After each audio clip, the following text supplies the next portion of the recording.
যি মহাদেৱে নিত্য নিৰন্তৰ সদায় ঈশ্বৰক ধ্যান কৰি বহি আছে সেইজনে বাৰু আৰু কেনেবাকৈ যদি তেওঁ ভাং খাই বুলিও ধৰি লোৱা হয় তেতিয়াহ'লে তেওঁক সেইটোৱে প্ৰভাৱ পেলাব নোৱাৰে আৰু যদি মহাদেৱক ভাং খোৱাটো আমি ঈশ্বৰৰ মহাদেৱৰ প্ৰসাদ বুলি কৈছোঁ তেতিয়াহ'লে বিহৰ বাতি এটা অৰ্পণ কৰিব লাগে কাৰণ বিহু তেওঁ পান কৰিছিল আমি বিহুটোতো অৰ্পণ নকৰোঁগৈ নিচাযুক্ত দ্ৰব্যটো নিজে খাব নোৱাৰাৰ কাৰণে ঈশ্বৰৰ ডিঙিত ওলমাই পেলাই কিছুসকলে ভক্ষণ কৰে কোনে কি খাইছে তাত আমাৰ ক'বলগীয়া নাই কিন্তু ধৰ্মীয় দৃষ্টিৰ ফালৰ পৰা বা ধৰ্মীয় পৰম্পৰাৰ নাম লৈ পেলাই সেইবিলাক অধৰ্ম হ'ব নালাগে ইয়াৰ পাছতেই যদি আমি চাওঁ সেই মহাৰাজ স্বয়ম্ভূ মনুৰ পুত্ৰ জ্যেষ্ঠ পুত্ৰ হৈছে প্ৰিয়ব্ৰত আৰু কনিষ্ঠ পুত্ৰ হৈছে উত্তানপাদ সেই উত্তানপাদৰ বংশ কথা ক'বলৈ চতুৰ্থত তৃতীয়তে প্ৰসংগ আছে ধ্ৰুৱ চৰিতৰ কথা ধ্ৰুৱ সকলোৱে জানো নহয়নে ধ্ৰুৱই 5 বছৰ বয়সতে ঈশ্বৰক উপাসনা কৰিবলৈ গৈছে বাটতে নাৰদদেৱে পাই পেলাই ক'লে যে বোপাই তুমি ক'লৈ যোৱা বোলে মই ঈশ্বৰক বিচাৰি যাওঁ এইটো খেলা ধূলা বয়স বোলে তুমি মহা মুনিসকলেও সেইজনক বিচাৰি নাপায় তুমি কেনেকৈ বিচাৰি পাবা ধ্ৰুৱ সেই 5 বছৰ শিশুটি তেতিয়াহ'লে উত্তৰ কি চাওঁ আমাৰ ল'ৰা ছোৱালী কি কৈ পেলাইও ৰাম নাম লোৱাব নোৱাৰি সেইফালে ধ্ৰুৱ চাওঁ যে প্ৰভু ঘৰলৈ উভতি গৈ মই কি কৰিম ক্ষত্ৰিয় জাতি পটককৈ কথাতে খং উঠে গতিকে তুমি মাৰ্গদৰ্শন কৰা তোমাক পোৱাটোৱেতো ঈশ্বৰৰ কৃপা সৎলোক এজন পোৱাৰ বাবে তেওঁৰ বাবে মাৰ্গদৰ্শন বিচৰা যে তুমি মাৰ্গদৰ্শন কৰা মই কেনেকৈ ঈশ্বৰক পাম আৰু এইখিনিতে এটা দৃষ্টি দিবলগীয়া কথা আহে নাৰদদেৱ তেওঁতো বৈকুণ্ঠৰ নিবাসী ভাবিব পাৰিলেহেঁতেন এই বেচেৰা 5 বছৰীয়া ল'ৰাটোৱে ঈশ্বৰক বিচাৰিছে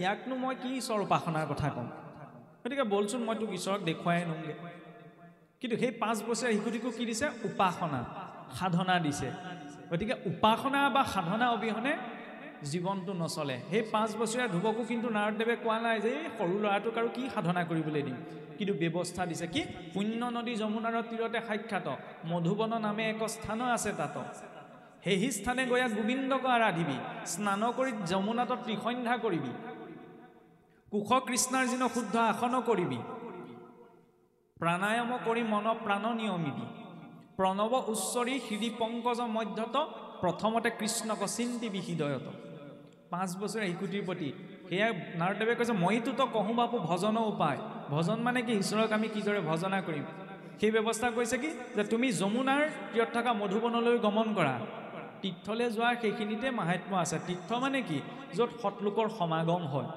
সেইখন হৈছে তীৰ্থ সেই মধুবনৰ নামেই পৰৱৰ্তী সময়ত মথুৰা পৰিছিল গতিকে সেই স্থানলৈ গৈ তুমি স্নান কৰি পেলাই শুদ্ধ সংযমী হৈ পেলাই প্ৰাণায়াম কৰি নিজৰ মন প্ৰাণ নিয়মি কুশ কৃষ্ণাজন আটাইতকৈ উত্তম আসন হৈছে কুশৰ আসন কুশবন আমি চিনি পাই নহয় কুশবনৰ আসনখন হৈছে ঈশ্বৰ উপাসনাৰ বাবে উপবেশনৰ বাবে আটাইতকৈ উত্তম আসন কিন্তু কুশবন সকলোতে উপলব্ধ নহয় কাৰণে আমাৰ ধৰি লওক এই ধৰাসন ব্যৱহাৰ কৰা হয় স্থিৰ সুখ আসনম আসনখন শৰীৰটোৰ বাবে সুখকৰ মনৰ অনুকূল হ'ব লাগে বেছি ওখও হ'ব নালাগে বেছি চাপৰো হ'ব নালাগে সেই আসনত বহি কি কৈছে প্ৰাণায়াম আমাৰ কি হয় লৰালৈকে গাটো ধুই গ'লো চাকি গছ জ্বলালো ধূপ গছ জ্বলালো ঘোষাই ফাকি গালৰ সেৱা কৰিলো উঠি গুচি আহিলো মনটোৰে ঈশ্বৰক কেতিয়া চিন্তা কৰিলো সেইকাৰণে কি কৈছে চাবচোন মনটোলৈ ঢেৰ কথা আহি আছে দীঘলকৈ যদি 3টা উশাহ লৈ দিওঁ 3টা উশাহ দীঘলকৈ লোৱাৰ পাছতে মনটো অকণমান পাতল হ'বলৈ আৰম্ভ হয় নহয়নে স্থিৰ হ'বলৈ আৰম্ভ হয় সেইকাৰণে ঈশ্বৰক উপাসনা কৰাৰ আগমুহূৰ্তত অন্ততঃ অনুলোম বিলোম এই সোঁনাকে বায়ু ভৰাই পেলাই বাওঁনাকে উলিয়াই দিয়া বাওঁনাকে বায়ু ভৰাই পেলাই সোঁনাকে উলিয়াই দিয়া কুম্ভক বায়ু জোৰকৈ গ্ৰহণ কৰি আকৌ জোৰকৈ এৰি দিয়া কুম্ভক ৰেচক আৰু অনুলোম বিলোম লাগে যাতে এই চলি থকা বায়ু সংযমিত হয় ৰাতিপুৱা শুই উঠি বোলে গোসাঁই ঘৰত সোমাই কৰিবলৈ ৰাতিপুৱা বিচনাতে কৰক তাৰ পৰা কি হ'ব মনটো স্থিৰ হ'ব অকণমান আৰু সেই স্থিৰ মনটোতেহে ঈশ্বৰক চিন্তা কৰা সম্ভৱ হ'ব সেইকাৰণে ইয়াৰ পাছতে কৈছে কি প্ৰণৱ উচ্চৰি হৃদি পংকজ মধ্যত যে হৃদয়ত ওম ধ্বনি উচ্চাৰণ কৰি মানসিকভাৱে ঈশ্বৰৰ ৰূপটো তই চিন্তা কৰিবি ইয়াৰ পাছত ধ্ৰুৱক কাণে কাণে ভাগৱতৰ দ্বাদশাক্ষৰ মন্ত্ৰ দিছে যে মূল মন্ত্ৰ কহুৱাবে শুন সাৱধান আৰু সম মন্ত্ৰ নাহি ইটো সংসাৰ এষাৰ দ্বাদশ অক্ষৰ মন্ত্ৰতে প্ৰধান জাক জপি শোৱে নৰ শৰীৰ সমান দ্বাদশাক্ষৰ মন্ত্ৰ এতিয়া কথা প্ৰসংগতে চুই গৈছোঁ আমাৰ আচলতে ইমানখিনি চোৱা নাই আমাৰ দ্বাদশাক্ষৰ মন্ত্ৰ বুজি পাইছে নহয় ভাগৱতৰ মূল মন্ত্ৰ নহয়নে সেই দ্বাদশাক্ষৰ মন্ত্ৰ য'তে ত'তে লিখিব নালাগে কিয় লিখিব নালাগে আমাৰ আচলতে ইমানখিনি চোৱা নহয়, কথা প্ৰসংগত কৈছোঁ আৰু সাধাৰণতে ধৰি লওক ভাগৱতৰ অনুষ্ঠানৰ চিঠি পাতিলেও আপোনালোকৰ ইয়াতেই নহয়, অসমত যিমানবিলাক ভাগৱতৰ অনুষ্ঠান হয় চিঠিয়ে পত্ৰই সকলোতে দ্বাদশাক্ষৰ মন্ত্ৰ লিখি দিয়া হয়। কিন্তু এই মন্ত্ৰটো পত্ৰত লিখা মন্ত্ৰ নহয়, ভাগৱতৰ মূল বীজ মন্ত্ৰ, গুৰুমুখৰ পৰা ল'ব লাগে, যাক জপ কৰি ধ্ৰুৱই পৰম গতি পাইছিল। কাৰণ কিয় লিখিব নালাগে? কাৰণ চিঠিখন শুদ্ধ ভাৱত ছপা কৰা হৈছে, নহয়নে? কিন্তু এই চিঠিখন মই ঘৰলৈ নি পেলাই গোসাঁই ঠাইতটো নথওঁগৈ, কথা এটা কৈছোঁ। এই চিঠিখনকে মই হয়তো ধৰি লওক কোনোবাই ঘৰতে থাকোঁতে ইয়াতে ধৰি লওক কিবা কিবি খাই পেলাই ক'ৰবাত পেলাই দিবও পাৰে। যি মন্ত্ৰ জপি ধ্ৰুৱই ঈশ্বৰক প্ৰাপ্ত কৰিছিল, ভাগৱতৰ মূল বীজ মন্ত্ৰ, গতিটো তেতিয়াহ'লে কি হয়? সেই পাপকণে কাক চুব বাৰু? এইখন নিৰ্মাণ কৰা জানো? কাৰণ মোৰ অজ্ঞাতে হ'ল, মইতো নাজানো ইমানখিনি কথাত, সেইকাৰণে গুৰুত্ব দিয়া নহয়। কাৰণে আমাৰ কিছুমান পৰম্পৰা চলি আছে কাৰণে চলি থাকে, কিন্তু অকণমান গুৰুত্ব দিয়া প্ৰয়োজন। আৰু আমি যদি চাওঁ যে যেতিয়া এতিয়া চাওকচোন নাৰদদেৱে ধ্ৰুৱক কাণে কাণে প্ৰদান কৰিছে, সেই মন্ত্ৰটি গতিকে ক'ৰবাত লিখা বস্তু নহয় যে ক'ৰবাত লিখি চিঠিখনত লিখা বা কোনোবা বেনাৰ এখনত লিখা, আনকি সম্বৰ্ধনা পত্ৰটো তাত ঈশ্বৰৰ নামটো লিখিছোঁ কিবা এটা মংগল কামনা কৰি, সেইটো বেলেগ কথা। মন্ত্ৰ সকলোতে নহয়। ভগৱন্তৰ নাম কীৰ্তন কৰিবলৈ শৌচাগাৰলৈ যাওঁতে আমি নাম ল'ব পাৰোঁ, হৰিনামৰ কীৰ্তনত নাহি দেখো কালৰ পাত্ৰ, কিন্তু মন্ত্ৰৰ ক্ষেত্ৰত তেনেকুৱা নহয়। যদি মন্ত্ৰক নিয়মত থাকি উচ্চাৰণ কৰা নহয় তেতিয়াহ'লে সি হিতে বিপৰীত ফলহে দিব, কাৰণ মন্ত্ৰত বিধি নিষেধ আছে, নামত বিধি নিষেধ নাই। সেইকাৰণে কলিযুগৰ বাবে বিশেষকৈ কি দিলে যে নাম শ্ৰেষ্ঠ, কাৰণ ইমানখিনি নীতি নিয়ম পালন কৰি মন্ত্ৰ জপ কৰিবলৈ সকলোৱে নোৱাৰেগৈ। সকলোৰে বাবে উত্তম ব্যৱস্থাটো কি? নাম। যেতিয়া আমাৰ ঘৰখনতে থকা বস্তুটোৰে সকলো হৈছে, তেতিয়া আকৌ সেই বস্তুটো বিচাৰি আমি দূৰলৈ যোৱা কি প্ৰয়োজন? সহজলভ্য হৈছে সকলোৰে সকলো স্থিতিতে উচ্চাৰণ কৰিব নাম। আৰু ইয়াৰ পাছতে প্ৰসংগ আহিছে চাওকচোন, যেতিয়া ধ্ৰুৱই ভগৱন্তক দৰ্শন পাইছে, সেই ধ্ৰুৱয়ো যেতিয়া ঈশ্বৰৰ আগত কৈছে যে মোৰ আৰু কোনো ইচ্ছা নাই, তেতিয়া সেই ধ্ৰুৱকো কৈছে তুমি ৰাজ্যলৈ উভতি যোৱা আৰু সেই ৰাজ্য শাসন কৰাগৈ। আৰু সেই ধ্ৰুৱৰ পুত্ৰ হৈছে বৎসৰ, বৎসৰৰ বংশতেই জন্ম হৈছে মহাৰাজ অংগ, অংগ আৰু সুনীতাৰ পুত্ৰ হৈছে বেন। অংগ আৰু সুনীতা অপুত্ৰক আছিল। অংগীৰাৰ আদেশক্ৰমে পুৰুদাস নামৰ যজ্ঞ আয়োজন কৰি সেই যজ্ঞৰ ফলৰূপত বেনৰ জন্ম হ'ল। কিন্তু বেন কেনেকুৱা হ'লগৈ?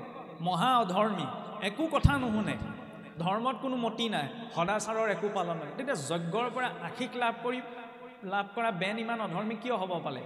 বোলে বেনৰ পালন পোষণ হৈছিল তেওঁৰ মাতামহ অৰ্থাৎ মাকৰ মাতৃ দাৰুণীৰ ওচৰত। দাৰুণী আছিল অধমা এগৰাকী নাৰী, ধৰ্মত কোনো মতি নাই। সেইকাৰণে আমাৰ কাৰণে ল'ৰা ছোৱালী ডাঙৰ দীঘল কৰোঁতে বোলে ভাল সংগত ডাঙৰ দীঘল কৰিব লাগে। ঈশ্বৰৰ কৃপাটো জন্ম হোৱা সন্তান যদি ভাল পৰিৱেশত ডাঙৰ দীঘল নহয়, তেতিয়া এই গতিটো বেনৰ নিচিনা হয়। পিছত ভৃগুৱাদী ঋষিসকলে অভিশাপ দি বেনক মাৰিবলগীয়া হ'লগৈ। বেনৰ ভয়ত পৃথিৱীয়ে উৰ্বৰতা শক্তি নিজৰ ভিতৰত লোপ কৰি ল'লে, ইমান অধৰ্ম কৰিবলৈ ধৰিলে। কিন্তু সেই অধৰ্মকে মথন কৰাৰ পিছত, সেই অধৰ্মকে কৰ্ষণ কৰাৰ পাছত তাৰ পৰাই উৎপত্তি হৈছিল বোলে মহাৰাজ পৃথু আৰু অৰ্চিৰ। আৰু সেই পৃথুৰূপী ভগৱন্তই পৃথিৱীক দোহন কৰি পৃথিৱীৰ উৰ্বৰতা শক্তি বোলে পুনৰ সৃষ্টি কৰিছিল। ধেনুৰূপী পৃথিৱী অৰ্থাৎ গাইজনীৰ ৰূপত তাক দোহন কৰিছে কোনে? পৃথুৱে। পাত্ৰ কৰিছে কাক? বোলে স্বয়ম্ভুক মনু। ইয়াৰ এতিয়া তাত্ত্বিক ৰূপ এটা আছে। পৃথিৱীখনেই হৈছে ধেনু স্বৰূপা। ইয়াক কোনে দোহন কৰিছে? পৃথুৰূপী পালকে। পালক কোন? ভগৱন্ত। সেইকাৰণে পৃথুক ভগৱন্তৰ অৱতাৰ বোলা হৈছে। আৰু তাক কোনে পান কৰিছে? মনুৱে, মনুৰ পুত্ৰসকলে। মনুৰ পুত্ৰসকলে মনুষ্য। গতিকে পৃথিৱীৰ পৰা উৎপন্ন হোৱা অন্ন, পৃথিৱীৰ পৰা উৎপন্ন হোৱা ৰস কোনে পান কৰি আছে? এই মনুৰ পুত্ৰৰূপী মনুষ্যসকলে। আৰু সেই পৃথুৰ প্ৰসংগৰ জৰিয়তে পৃথুচৰিত সম্পন্ন। ইয়াৰ পাছতেই ষষ্ঠটি প্ৰসংগ আহে পুৰঞ্জন উপাখ্যান। পুৰঞ্জন বুলিবলৈ এজন ৰজা আছিল। এদিন গৈ থাকোঁতে এখন সুন্দৰ নগৰ দেখিলে। নগৰখনত বোলে 9খন সুন্দৰ সোণৰ দুৱাৰ আছে। দুৱাৰেদি ভিতৰলৈ সোমাই গৈ দেখিলে তাত এগৰাকী সুন্দৰ ৰাণী ৰৈ আছে। ৰাণীগৰাকীৰ কাষতে 5টা মূৰ থকা বোলে এজন সৈন্য, লগতে আৰু 10জন সৈন্য। গতিকে ইমান প্ৰতিপত্তিশালী নাৰীগৰাকীক দেখি ৰজা পুৰঞ্জনৰ মন গ'ল কোন বুলি জানিবলৈ। যেতিয়া গম পালে বোলে ৰাণীগৰাকী অবিবাহিত, তেতিয়া মহাৰাজ পুৰঞ্জনে বিবাহৰ প্ৰস্তাৱ দিলে যে তুমি মোৰ সৈতে বিবাহ পাশত আবদ্ধ হ'বানে? তেতিয়া সেই নাৰীগৰাকীয়ে ক'লে বোলে ঠিক আছে, মই তোমাৰ সৈতে বিবাহত আবদ্ধ হ'ম। এতিয়া সেই নাৰীগৰাকীৰ ৰূপত পুৰঞ্জন ইমান আসক্ত হ'ল যে ৰাজ্যখনত বোলে এবাৰ জুই লাগিলে। জুই লগাৰ সময়তো বোলে পুৰঞ্জনে এই নাৰীগৰাকীক কি কথাই চিন্তা কৰি থাকিলে সেইকাৰণে পাছৰ জনম বিদৰ্ভৰ কন্যাৰ ৰূপত জন্ম লাভ কৰিলে আৰু তেওঁৰ বিবাহ হৈছিল মলয়ধ্বজ ৰজাৰ সৈতে এতিয়া এই কাহিনীটোত পুৰঞ্জন বুলি কাক কোৱা হৈছে জীৱক পুৰঞ্জনপুৰীটো ভাৰতবৰ্ষ এই শৰীৰটোক তাত ভাৰতবৰ্ষ বুলি কোৱা হৈছে কাৰণ এই ভাৰতবৰ্ষৰূপী শৰীৰত 9খন দুৱাৰ আছে 2খন কাণ 2টি নাসাদণ্ড 1খন মুখ গুহ্য দুৱাৰ আৰু লিংগ দুৱাৰ এই 9খনি দুৱাৰৰ মাজত মায়াৰূপী সেই যুৱতীগৰাকী আছে কোনে বিয়া পাতিছেগে পুৰঞ্জনৰূপী জীৱই লগত কোন আছে পঞ্চশীৰযুক্ত সেনাপতি আমাৰ শৰীৰত 5 প্ৰকাৰৰ বায়ু আছে প্ৰাণ অপান ব্যান সমান আৰু উদান আৰু 10 ইন্দ্ৰিয় পঞ্চকৰ্মেন্দ্ৰিয় 10 ইন্দ্ৰিয় হৈছে 10জন সৈন্য ইয়াত এই শৰীৰৰূপী নগৰত প্ৰৱেশ কৰি যেতিয়া সেই পুৰঞ্জনৰূপী জীৱ সেই বিষয়ৰূপী নাৰীত আসক্তি হ'ল তেতিয়াহ'লে বিষয়ক চিন্তা কৰি শৰীৰ এৰিলে আৰু সেই বিষয়ক চিন্তা কৰি শৰীৰ এৰাৰ পাছত স্ত্ৰী ৰূপত বিদৰ্ভৰ কন্যা ৰূপত জন্ম গ্ৰহণ কৰিছে আৰু তেওঁ তেতিয়া মলয়ধ্বজ নৃপতি মলয়ধ্বজে বুজায় কৰ্মযোগ ভকতি যেতিয়া সেই প্ৰকৃতি স্বৰূপা জীৱৰ কৰ্মযোগ ভকতিৰ সৈতে সম্পৰ্ক ঘটিছে তেতিয়া তেওঁৰ পৰা উৎপন্ন হৈছে অগস্তৰূপী শুদ্ধ মন আৰু সেই শুদ্ধ মনৰ পৰা উৎপন্নী হৈছে নৱধা ভক্তিৰূপী 9গৰাকী কন্যা আৰু সেই নৱধা ভক্তিক আচৰণ কৰি পুৰঞ্জনৰূপী জীৱই মুক্তি পাইছে সেয়া হৈছে পুৰঞ্জন উপাখ্যানৰ তাৎপৰ্য ইয়াৰ পাছত আহিছে পঞ্চম স্কন্ধত মহাৰাজ মনুৰ প্ৰথমজন শ্ৰেষ্ঠ পুত্ৰ ৰজা প্ৰিয়ব্ৰতৰ বংশ কথা আছে সেই প্ৰিয়ব্ৰতৰ বংশতেই জন্ম হৈছিল ঋষভদেৱৰ সেই ঋষভদেৱে হৈছে জৈনসকলৰ প্ৰথম তীৰ্থংকৰ সেই ঋষভদেৱে জড়যোগ আচৰণ কৰিছিল সেইবাবে চাওকচোন জৈন ধৰ্মত বা জৈন মতত 2টা পন্থ আছে শ্বেতাম্বৰ আৰু দিগম্বৰ মানে কথা এটি প্ৰসংগ কৈছোঁ আজি কেইদিনমান আগতে এতিয়াও যোৰহাটতে জৈন দিগম্বৰ মুনি এজনৰ আগমন ঘটিছিল আমাৰ অসমীয়া ঢেৰ মানুহে ছ'চিয়েল মিডিয়াত কৈ আছে দিগম্বৰ মানে কি বস্ত্ৰ পৰিধান নকৰা যে আমি কোনটো যুগত আছোঁ উলংগ মানুহ আহিছে কাক দৰ্শন কৰিবলৈ গৈছে এনেকুৱা কিছুমান বিতৰ্ক চলি আছে কিন্তু এইটো কথা জনাটো প্ৰয়োজন শুকদেৱো দিগম্বৰ আছিল দিগম্বৰ মানে উলংগ নহয় উলংগ আৰু দিগম্বৰ 2টা বেলেগ অৰ্থ গোপীসকলেও যেতিয়া বস্ত্ৰহৰণ লীলা কৰাৰ সময়ত ভগৱন্তই কি কৰিছিল বিবস্ত্ৰ উঠি আহিবলৈ কৈছিল সেইটো পূৰ্ণ সমৰ্পণ লজ্জাটো এটা বন্ধন এইটো মনত খেলি মেলি আহিব পাৰে যে এইজনে কি কথা কৈছে লজ্জাটো এটা বন্ধন সেই কথাটো এটা কাহিনীৰ জৰিয়তে আমি বুজিব পাৰোঁ যেতিয়া শুকদেৱ জন্ম হৈ বোলে জংঘললৈ তপ কৰিবলৈ গৈছিল সেই যাত্ৰা পথটোত নদীত কেইগৰাকীমান স্ত্ৰীয়ে স্নান কৰি আছিল আৰু যেতিয়া শুকদেৱ পাৰ হৈ গ'ল বিবস্ত্ৰ শৰীৰত এখনো বস্ত্ৰ নাই তেতিয়া সেই স্ত্ৰীসকলে অসহজ অনুভৱ নকৰিলে পাছে পুত্ৰক খেদি মানে ৰৈ যা বুলি কৈ ব্যাসদেৱ বুলি কৈছিল আঁতৰতে ব্যাসদেৱক দেখি তেওঁলোকে নদীৰ পৰা উঠি আহি বস্ত্ৰ পৰিধান তেতিয়া ব্যাসদেৱে ভাবিলে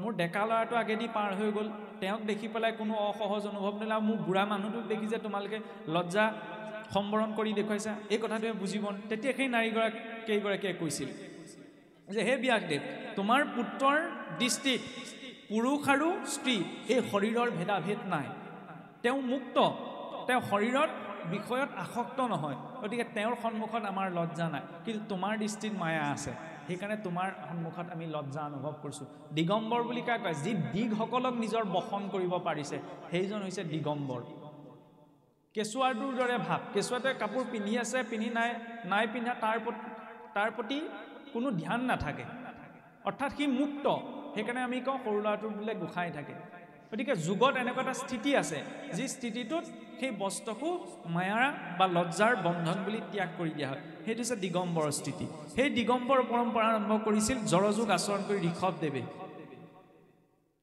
আৰু সেই ঋষভদেৱৰ বংশতেই জন্ম হৈছিল নৱসিদ্ধ আৰু ভৰতৰ সেই ভৰতৰ কথা আমি সকলোৱে জানো যে সেই ভৰতেও নিজৰ 5জন পুত্ৰক ভাৰতৰ 5টি অংশ অৰ্পণ কৰি জীৱনৰ প্ৰাপ্তবয়স্ক হোৱাৰ পাছত গৃহস্থী সংসাৰখনৰ পৰা আজৰি হোৱাৰ পাছত মহৰ্ষি পুলহৰ আশ্ৰম হৰিক্ষেত্ৰলৈ গৈ সদায় হৰিক ভজনা কৰি আছিল কিন্তু তেনেকুৱাতে এদিন ঘটনা এটা ঘটিছিল সেই আশ্ৰমৰ কাষতে পাৰ হৈ যোৱা নৈখনৰ দিশে এজনী গৰ্ভিণী হৰিণীক বাঘ এটাই খেদি আনোতে কি হ'ল জাপ মাৰি হৰিণীজনী নৈখন পাৰ হৈ যাওঁতে চাপত কি হৈছিল সেই গৰ্ভিণী হৰিণীজনীৰ পৰা সন্তানটি প্ৰসৱ হৈ নৈতে পৰি গৈছিল আৰু বাঘৰ ভয়ত হৰিণীজনী পলাই গুচি গৈছিল এতিয়া হৰিণ পোৱালিটো পৰি যোৱা দেখি পেলাই ভৰতে কি কৰিলে সেই পোৱালিটোক নিজৰ আশ্ৰমলৈ লৈ আনিলে যি ভৰতে বিষয়ভোগ নকৰোঁ বুলি ৰাজ্য সংসাৰ সকলো ত্যাগ কৰি থৈ আহিছিল, এতিয়া সেই ভৰত আসক্ত হ'লে সেই হৰিণ পোৱালিটোৰ মুখত। অন্তিম সময়ত শৰীৰ এৰা সময়ত এইটো চিন্তা কৰিলে যে মইতো এতিয়া মৰি থাকিম, এই পোৱালিটোক কোনে চোৱা চিতা কৰিব, বাঘ ধুঙে অকলে পালেতো খাই পেলাব। সেই হৰিণটোক চিন্তা কৰি শৰীৰ এৰাৰ কাৰণে বোলে পাছৰ জনমত হৰিণ ৰূপত জন্মগ্ৰহণ কৰিব লগা হৈছিল। তাৰ যদি কি দেখুৱালে, বৈৰাগ্য আহিলেই নহ'ব, অন্তৰ মনেৰে চিন্তন কাৰ হৈছে। বৈৰাগ্য মানে ঘৰ বাৰী এৰি গুচি যোৱাটোৱেই নহয়, আসক্তি ক'ত আছে, যদি আসক্তিটো কিবা এটাত যুক্ত হৈছে সেইটোতেই গতি, সেই অনুৰূপতেই আমি গতি পাম। মই লাগিলে যিমানেই জ্ঞানী নহওঁ কিয়, অন্তিম সময়ত মই যাৰ কথা চিন্তা কৰি যাৰ কথা ভাবি পেলাই শৰীৰ সেই অনুৰূপতেই মোৰ গতিটো পাম। আৰু অন্তিম সময়ত মোৰ কাৰ চিন্তন হ'ব, এই দৈনন্দিন জীৱনটো পাৰ কৰি থকা সময়ত মনত যিবিলাক চলি আছে সেইবিলাকে অন্তিম সময়ত মনত পৰিব। সেইকাৰণে ভাল কথা হৰি কথা চিন্তা কৰিবলৈ কৈছে, যাতে অন্ততঃ হৰি কথাটো মনলৈ আহে। দে হৰিণ হৈ সেই জীৱনটো যাপন কৰাৰ পিছত পুনৰ মনুষ্য জুনিলে আহিছে। মনুষ্য হৈও এজন বিপ্ৰৰ ঘৰত জন্মগ্ৰহণ কৰিলে। বিপ্ৰ আমাৰ গালি দিওঁতে কয় এইটো জ্বৰ ভৰতটো, মানে খাবলৈ দিলে খাই, একো নিজৰ কৰ্ম নকৰে, একান্ত মনত অজল হৈ বহি থাকে। ভাই ককাই খাদি পেলাই পঠাই দিলে এইটো একো কামৰ মানুহ নহয় বুলি। সেই জড়তাত থাকি থাকিয়ে বৈৰাগ্য নভু কৰি তৃতীয়টি জনমতে এই জড় ভৰতে মুক্তি পাইছে। গতিকে ইমান সহজ নহয়। আমি কৈ দিওঁ যে মহাপুৰুষে লিখিছে যে মুক্তিটো নিস্পৃহ যিটো সেহি ভকতক নমো, বোলে আমাৰ মুক্তিত স্পৃহা নাই। সেইটো মহাপুৰুষে ক'ব পাৰে, আমি ক'ব নোৱাৰোঁ যে মুক্তিত স্পৃহা নাই। কিয় নোৱাৰোঁ জানেনে? ত্যাগ বুলি কেতিয়া কোৱা হয়, মই নিজৰ পুলিচ অফিচাৰ এজন হোৱাৰ কেপাচিটিটো মোৰ ভিতৰত লাগিব। বোলে মোৰ সামৰ্থ্যতা আছে, মই পুলিচ অফিচাৰ হ'লোঁ, তাৰপিছত যদি মই কওঁ যে মোৰ পুলিচ অফিচাৰ হোৱাত ইচ্ছা নাই, সেইটোক ত্যাগ বুলি কোৱা হ'ব। কিন্তু যদি মোৰ ওচৰত পুলিচ অফিচাৰজন হোৱাৰ সাধনেই নাই, মই নিজে হোৱাই নাই, তাৰপিছত যদি মই কওঁ মোৰ বোলে ইচ্ছা নাই, তেতিয়াহ'লে সেই ইচ্ছাটো স্বীকৃত হ'বনে? নহয়। গতিকে মুক্তি পোৱাৰ কেপাচিটিটো পাব লাগিব, তাৰপিছত আমি ক'ব পাৰোঁ যে মুক্তিটো ইচ্ছা নাই। কিন্তু এতিয়া আমাক মুক্তিয়েই লাগে, কাৰণ সকলোৰে জীৱনত এটা নহয় এটা দিন আহে, যিটো দিন কাৰোবাৰ আগত প্ৰকাশ নকৰিলে তেওঁ অন্তৰ মনটোৰ সৈতে কয় যে আৰু মানুহ নহওঁ, বৰ অস্বস্তি অনুভৱ কৰিছোঁ। সকলোৰে জীৱনত আহে, কাৰোবাৰ আগত স্বীকাৰ নকৰিলেও তেওঁ অন্তৰ মনতো স্বীকাৰ কৰিব লাগিবই যে এদিন এনেকুৱা এটা দিন আহে যিটো দিন তেওঁ স্বীকাৰ কৰিবলগীয়া হয় যে আৰু মানুহ হ'বলৈ আৰু মন নাই। কিয়? সংসাৰ অপূৰ্ণ প্ৰকৃতিয়ে জীৱক সেইটো অনুভৱ কৰাব বিচাৰে। আৰু ইয়াৰ পাছতে সেইকাৰণে ষষ্ঠ স্কন্ধ আৰম্ভ হৈছে অজামিলৰ উপাখ্যানৰ জৰিয়তে। অজামিলৰ উপাখ্যান আমি সকলোৱে অলপ আগত প্ৰসংগটো আহিছিলি, নহয়নে? যে অজামিলৰ পূৰ্বৰ পুণ্য আছিল কাৰণে অন্তিম সময়ত ঈশ্বৰলৈ মনত পৰিল, বা পুত্ৰৰ জৰিয়তে। আৰু পুত্ৰৰ নামটো বাকী কেইজন পুত্ৰৰ নামটো মনলৈ নাহি কনিষ্ঠ পুত্ৰৰ নামটোৱে মনলৈ কিয় আহিল? কাৰণ ঘৰখনৰ সৰু ল'ৰাটোকে আটাইতকৈ বেছি মৰম কৰে, আৰু যাৰ কথা মৰম কৰা যায়, যাক ভাল পোৱা যায়, তাৰ কথাহে বিপদৰ সময়ত মনলৈ আহে। গতিকে ঈশ্বৰৰ কথা মনলৈ আহিবলৈ ঈশ্বৰক আমি ভাল পাব লাগিব, তেতিয়াহে বিপদৰ সময়ত তেওঁৰ কথাটো মনলৈ আহিব। সপ্তমত যদি চাওঁ প্ৰহ্লাদৰ কথা, চাওকচোন, এগৰাকী মাতৃয়ে যদি বিচাৰে তেতিয়াহ'লে ব্ৰাহ্মণৰ বংশটো দৈত্যক জন্মাব পাৰে, আৰু এগৰাকী মাতৃয়ে যদি বিচাৰে সেই দৈত্যৰ বংশতে প্ৰহ্লাদৰ দৰে সন্তানো জন্মাব পাৰে।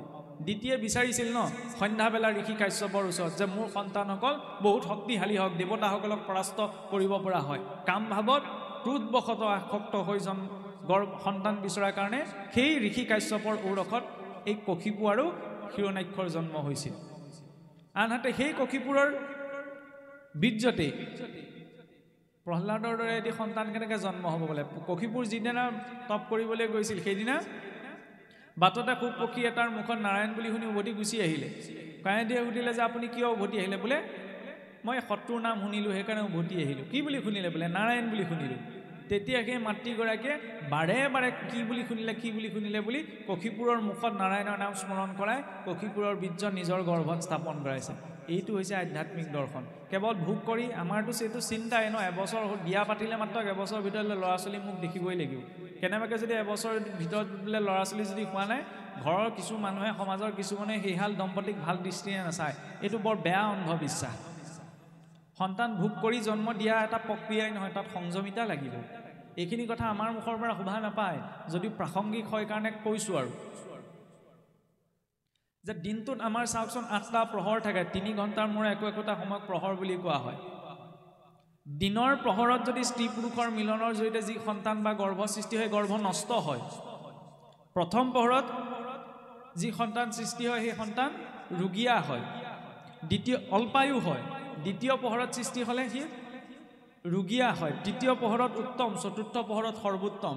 সেই প্ৰহ্লাদৰ বীৰ্য ৰোপণ চতুৰ্থ পোহৰত হৈছিল। ইমানখিনি দৰ্শন, এইখিনি আমি কোৱা কথা নহয়, শাস্ত্ৰীয় দৰ্শন। কিয় আগবঢ়াইছে?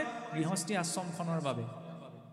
এইটো আমি কোৱা নাই যে আজিকালি আমি যিবিলাক সন্তান কি সৃষ্টি কৰিলোঁ সেইবিলাক চব কি অধাৰ্মিকেই নি, সেইটো কোৱা হোৱা নাই।